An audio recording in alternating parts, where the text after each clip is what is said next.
chers collègues.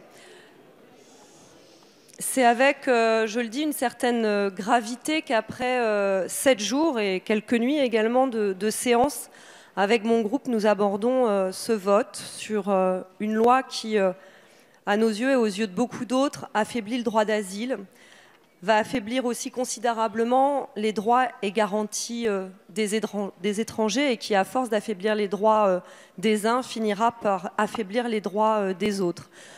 Une loi que beaucoup, dont le Conseil d'État juge inutile, énième loi sur les droits des étrangers non évaluée, une loi inefficace. Nous savons qu'elle va encore complexifier les parcours, mais surtout aussi une loi communicationnelle qui vient flatter celles et ceux qui ont la peur comme curseur de leur choix politique. Une loi qui va encore un peu plus faire des étrangers les boucs émissaires d'une colère pourtant légitime contre les politiques d'austérité. Une loi qui organise la concurrence des misères, faute de les régler, à l'image de la circulaire Collomb. 7 jours de séance également qui ont laissé une tribune extrêmement importante aux idées de haine et aux idées xénophobes.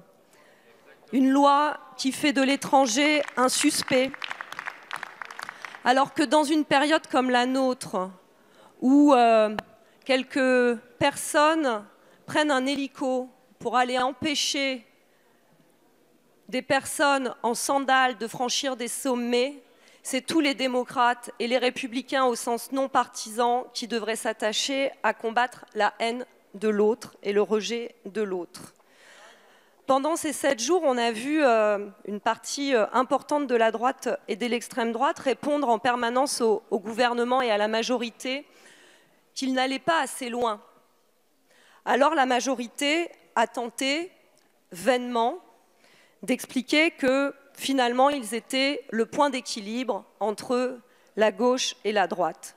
Mais il y a peut-être quelque chose que vous n'avez pas perçu, c'est que de notre côté, nous n'avons pas dit que vous alliez trop loin. Nous avons dit que vous ne preniez pas le bon chemin. Pas le bon chemin pour la paix, pas le bon chemin pour la justice, pas le bon chemin pour le respect des droits et surtout pas le bon chemin pour faire appel à l'intelligence collective pour penser le monde de demain. Parce que l'humanité de demain, elle se prépare par l'accueil d'aujourd'hui et en traitant des causes qui font que des êtres humains sont obligés de fuir. Votre texte est celui de l'expulsion, de la répression. Vous pensez qu'elle sera dissuasive pour ces personnes qui sont obligées de fuir, mais qui peut encore penser cela aujourd'hui et comment peut-on le penser en pensant notamment aux déplacés climatiques? Ça fait appel également à ce terme affreux, entendu plusieurs fois dans l'hémicycle, d'appel d'air. Quelque chose qui n'existe pas, mais qui est agité en permanence comme un chiffon noir. Nous sommes, mes chers collègues, face à une crise de l'accueil et pas à une crise migratoire.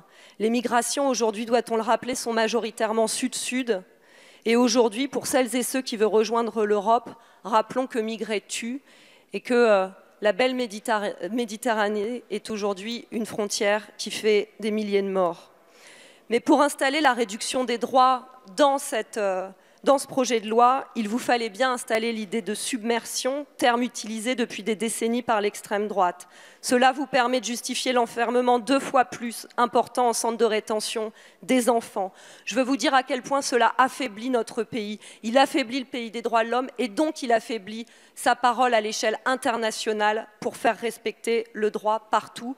Vous ne fortifiez pas la justice, vous justifiez la force. La France n'a pas pris sa part de solidarité dans toute l'Europe. Moi, j'ai envie de penser à toutes celles et tous ceux ce soir qui se sont battus et qui vont continuer à se battre contre cette loi, contre la réduction des droits. Je pense à des personnes et des migrants que j'ai rencontrés pour préparer cette loi. Je pense à eux parce que je pense que la suite va être assez compliquée. Et je veux dire que c'est donc avec, oui, une gravité et une sorte de rage froide que nous allons vous regarder voter pour ce texte, mais c'est déterminé et combatif et résolument aux côtés des gens qui sont pour le droit, pour la justice et pour la paix que nous allons voter contre ce texte.